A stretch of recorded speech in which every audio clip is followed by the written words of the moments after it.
Descent of the Demon God by Hanjo Wiolia. Chapter 239. Side Story. Part 6. Chuck.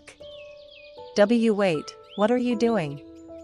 The emperor was shocked at Chen Yuan's actions, who cut the iron bars and entered. He couldn't understand why he was doing it. Clank. Quack. The monster corpse only had one arm, the left arm, and it was tied. The body was rotting and disgusting. Chen Yuan approached it. Be careful. If you are bitten or scratched by it. Crack. Quack. Before the emperor could warn, half of the monster's body was instantly buried on the floor.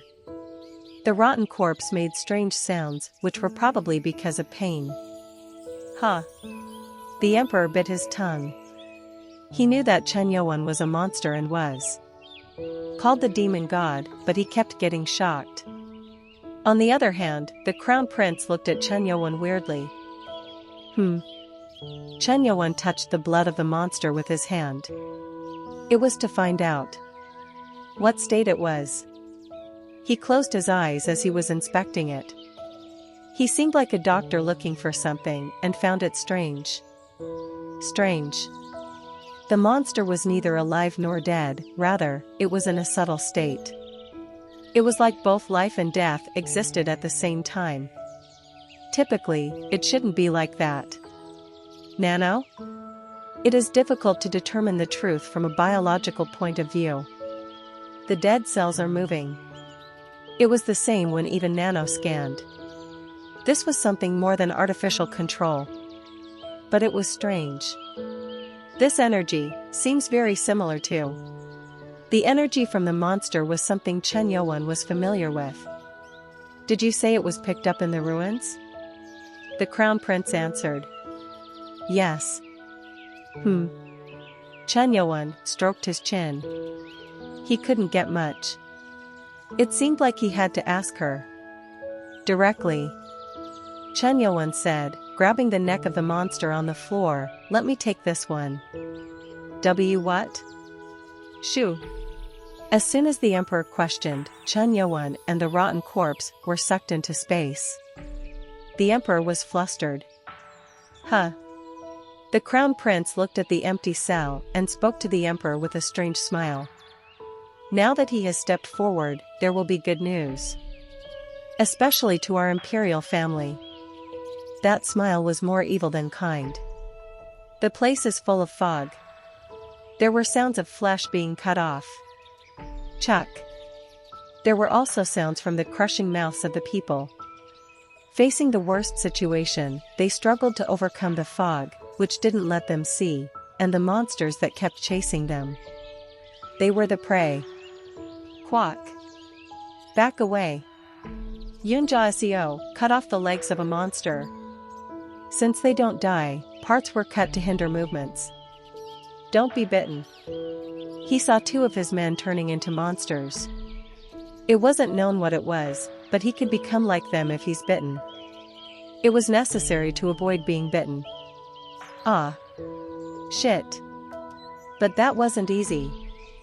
Another one of his men was bitten by the monster of his ankle. It was tough to deal with the rotten corpses that felt no pain and kept coming after them. Clench. Nuo. Another had his wrist bitten. Damn it. Surprised, the man beside him found it and made a grievous expression as he cut the head off. Chuck. He couldn't help but watch his comrades turn into monsters. Maybe the others also understood it, so they dealt with them without another word. Cha-cha-cha-cha. Chen Wumiang and the others, too, were going through the same. The monsters kept coming at them. Uncle Hu, we cannot keep doing this. There is no end. Chuck. Hu Ban cut one of its legs and kicked the body to answer. Yuk. I have the same thought, young master. They were incredibly pressured not to be bitten by the rotten corpses that don't die. No matter how strong they were, they couldn't deal with it. Even when they're put on fire, they still run. Hu Bong made a wall of flames, but they still would come through it. They don't turn to ashes? It's not difficult, but I will run out of flame qi before I can gather again. Burning a body needs a high level of qi, which meant he could run out until his body generated it again. And where there were endless enemies, this made no sense. What do we do? Chen Wumiang looked around. People were getting tired because of the monsters, and they might get bitten at this rate. While looking around, he heard a woman scream. Kayak! Don't come here! It was Ko Wang-suk. She grabbed the rotten corpse's head, crushed it, and threw the body away at the others. Thud! The monsters fell, because of the force. Here she was the only one dealing with the rotten corpses with bare hands, and was taking them down faster than Hu Bong. Kayak! Don't come! Pack! Ko Wang-suk grabbed the leg of the monster and swung it like a club. Puk! Quack! Ack! The monster was now her weapon and hit the other monsters. It was as if a giant was beating her enemies. Don't come! You bastards! Pack! Quack! Contrary to the beginning, her voice was turning harsher. She was like a tyrant. Chen Wumiang had a chill run down. Who would live with her? The thought made him terrified, yet he saw how great she was at handling the monsters. It wasn't something that could be done with only strong internal energy. Ah! Chen Wumiang came up with a good thought. Uncle Hu. Wang-suk. Young master? Then he spoke about his plan to both of them. After hearing the plan, Hu Bong nodded while Wang-suk asked in shock. And me? To her, Chen Wumiang said, yes. You are the only one I have. At the words of Chen Wumiang, her face turned red. She rubbed her cheeks and nodded. Fire! And then, as if ready, her body began to heat up. A girl in love with the force of a fiery pit. You are handling her well, young master. Hu Bong praised Chen Wumiang. Chen Wumiang bit his lip. We need to live first. Could he lose his life on his first trip outside? On the other hand, only 3 of the 8 rogues were left, and they looked at the monsters with tired faces. And among the monsters, 2 were their companions. Point 1. Quack, how did it end up like? That is why I said to not set foot in here. They regretted coming here, and Yin Jiaxiao couldn't say anything to them. It was for their dream to rebuild the clan, but that dream also collapsed. It was then. Follow us. They heard a shout. Weak. Boom. Quack. Quack. Fire came with the screams of the rotten corpses. They saw 2 gigantic flaming clubs falling on the monsters. That. It was like a gigantic being showing a miracle, an eye-opening sight. And they were able to pierce through the path that was made. What is this? The rogue was flustered. That gigantic being was Hu Bong on Ko Wang-suk's shoulders. Hu Bong, on her, was using fire onto the clubs which Ko Wang-suk was wielding. Come on! Hee hee! Hu Bong shouted in excitement. "Es so embarrassing." Ko Wang-suk was red as a beet at what they were doing. At first, it seemed like a simple plan, but she was dealing with enemies, and Hu Bong would use the flame from above her shoulders to cut off the monster's movements for a second. The one in charge of the rear was Chen Wumiang. "Hurry!"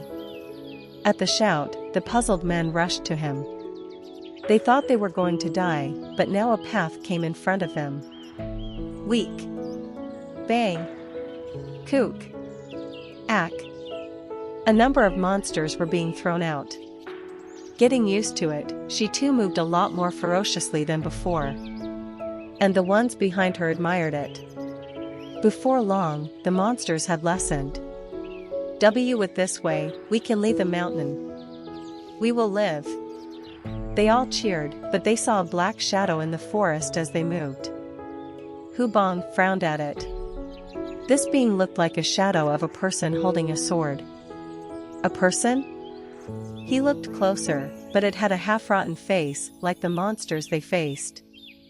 Is this the last one? Ko Wong-suk held the flaming club. Chuck. The body of the blazing creature she was holding as a club was split before she could move. It didn't end there. The sword, which cut the weapon she was holding, aimed for her neck. Huh. Hubong quickly used his sword and blocked it. Chong.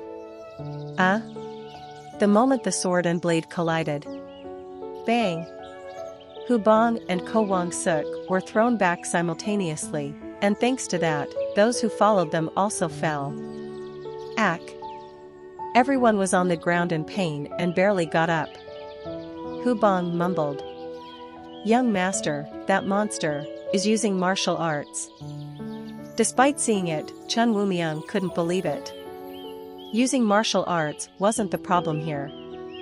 The problem was Hubong, who was known to be one of the best, and Ko Wong-suk were thrown easily at the same time. This is quite a horrible time. Chuck. Chun Woo-myung raised his sword and took the stance of the sword force of the sky demon. He had to deal with his monster and get out of this place. The monster's expression contorted as it looked at the movement of Chun Woo-myung. Why is it doing that?